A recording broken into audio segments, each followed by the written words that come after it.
دیوونه تو دل من یکی رفتی آخه بگو سر حرف کی وقتی نیستی حرفامو بگم به کی عشقم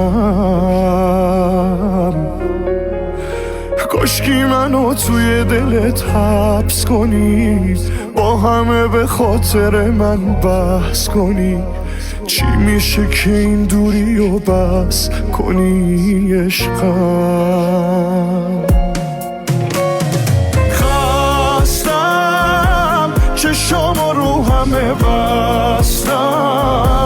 دلم که مونده رو دستم ازت خبر ندارم همش تقصیر اینه که هنوز غیر تو کمر مردم مونده هنوز خوشحالم هنوز میخندم هنوز ته ته ته زندن